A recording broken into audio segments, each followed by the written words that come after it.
I want to go home now.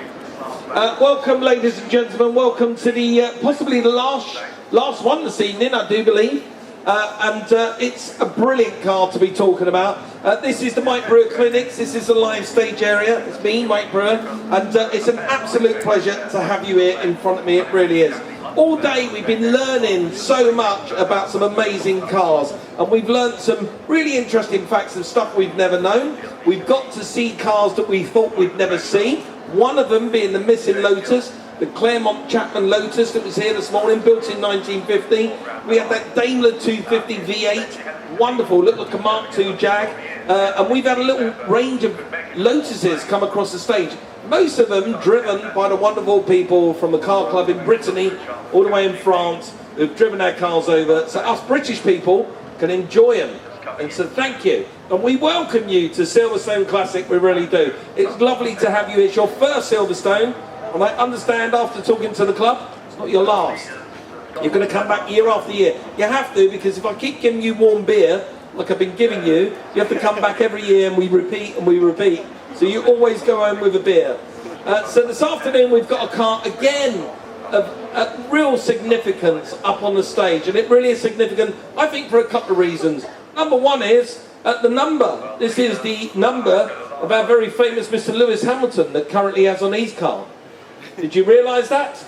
Being it's a Lotus, you're wearing number 44. So that's Lewis Hamilton's number. And I thought, when I see the 44, I thought maybe that was a play on how many centimetres this car is off the ground. Because this car, as you can see, only comes up, if I stand behind it, this car only comes up to my belt buckle. So the reason why, and this is significant, the reason why you would own a Lotus Europa S2 is for one reason. It's because you never have to pay for a car park. You just drive clean underneath the car park barrier. You will never have to pay driving a car park in one of these. They are so low, and I'm not too sure of the figure, but I think it's lower than a GT40, which is what the Ford is named after, 40 inches off the ground. That more looks like 44 centimetres, because it is a very, very tiny car. Unfortunately, this one doesn't belong to me. I really wish it did. Because they are one of my favourite all-time cars. If you've never driven one, they are an absolute delight to drive and to be in. No, this one belongs to this young man here, all the way from France. Let's welcome in Gerard, ladies and gentlemen. Bernard, I keep calling him Gerard. It's my second Gerard today. Bernard, thank you very much for coming here. We really do appreciate you bringing the car. Bernard's not very good at talking English, so he's brought along his young, beautiful assistant. This is Brigitte, ladies and gentlemen. Hello, Brigitte. How are you? Yes, she's fine. I'll tell you what I do like. I like your top, your golfing, your outfit. You look all the part. It's very good. You're wearing red trousers. Very good. Very nice. So, welcome. Thank you very much for bringing your car down. Tell us a little bit about the car. What year is it? And any history that this car has got. It would be interesting. Okay, so it dates back to 1969, and after that, it actually disappeared for 40 years. Yes, 40 years. So do you know where it was in those 40 years? Nobody knows, no. Whoa. Maybe sleeping in a garage, I don't know. Wow, I mean that's interesting, isn't it? In France? We don't know, it's probably in England. It was probably in England, because when we got some news about that car again, it was 2009, and it was in England. So we don't suppose it had changed country during that time. Okay? So 1969, and it disappeared for 40 years, and you happened to discover it and find it, or somebody else did? No, somebody bought it or found it, I don't know, 2009. And then, well, it was refurbished a little bit, you know. In fact, actually, at the origin, this car was red. Okay, and well, in the garage, somebody changed the colour, it became white, and the bodywork of the car was changed. Nice, I don't know, repainted perhaps, and also the inside of the car. That was from 2009 to 2011. Cool. Okay, so it went through a little bit of a restoration when the car was discovered in a garage, Somebody pulled it out, restored it. Bernard here, this is not your first Lotus. You have another Lotus? Lotus 7. You have a Lotus 7 and you race cars. You like to compete in your cars. Yes. Are you aiming to compete in this, the Europa? Alors, j'ai acheté cette voiture-là pour faire des courses avec. Oui. You bought that car to do some racing with it. Yes. Je voulais une autre Lotus avec un toit. Because the Lotus 7 has no roof, and he wanted another Lotus with roof. Quand il Obviously, a man, yes, this is a man who races in Brittany or in England, and you're quite familiar with the weather, of course, and you wanted another Lotus with a roof on it so you can race competitively and keep dry, and warm, no doubt. What a wonderful looking car it is. Now the Lotus 7 is legendary in terms of its handling and the way that they drive. If they are set up correctly, they are almost unbeatable in terms of their suspension. When they're in a competitive class, they're incredibly exciting to drive. Has there been a lot of work done to the way that this car, because I understand you may have changed the motor as well, just to get this car performing better? A new motor? un nouveau moteur, oui. Renault 16. Renault 16, TS, Renault 16, okay, and that was in 2000 and... Okay. 1.6 litre... A 1.6 litre Renault, yes, engine, which is perfect for one of these, absolutely perfect.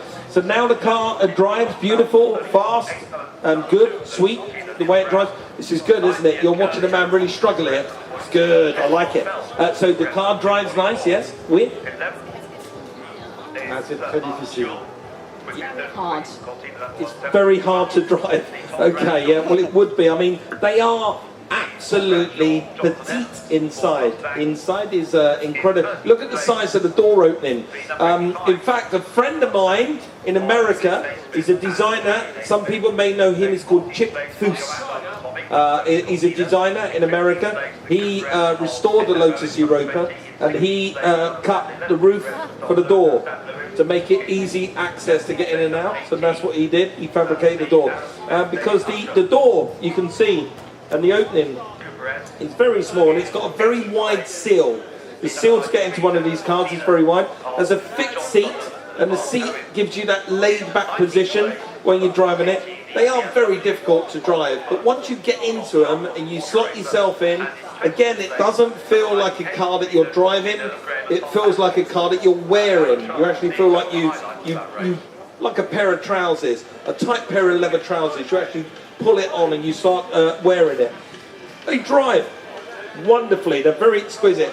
They are notoriously difficult cars to own though, because suspension failure is evident on these, and they go through quite a bit of suspension.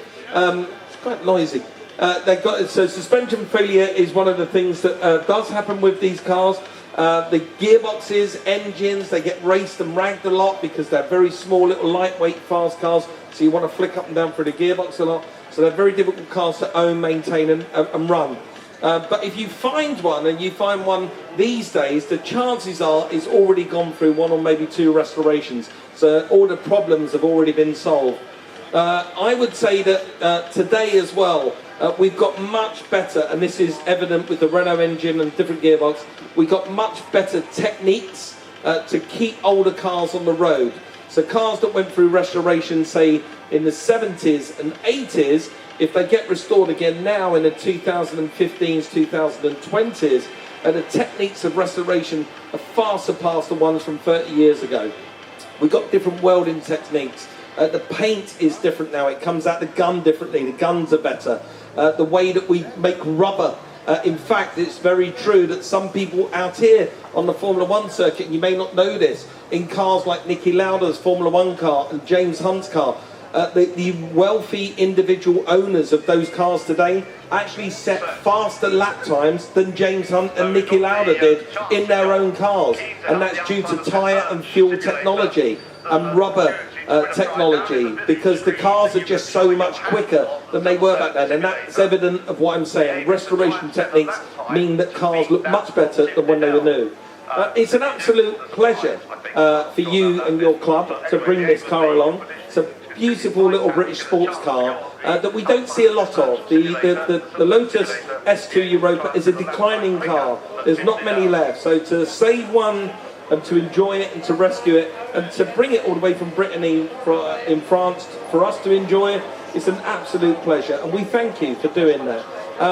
If people wanted to come and see you, come and see Philip and all the rest of your team, where are you here at Silverstone? Where can we find you? The blue zone, is that it? Blue.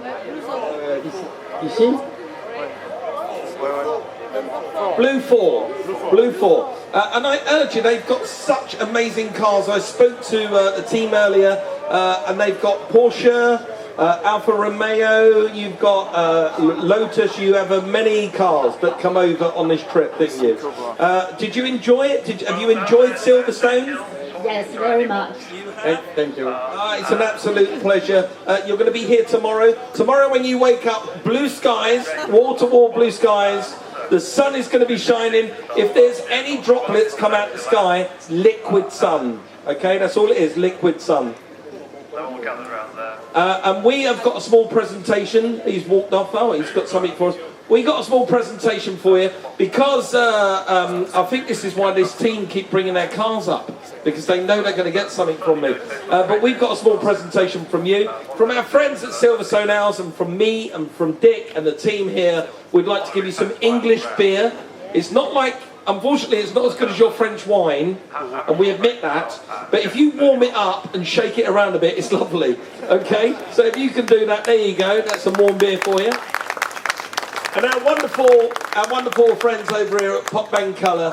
Ian is one of the world's greatest motorsport artists. He really is. I urge you to go over and see what Ian does. He takes radio-controlled cars, drives them through puddles of paint, uses the car then as the paintbrush, using it as a radio-controlled car. So you imagine the patience with that, and he paints things like that.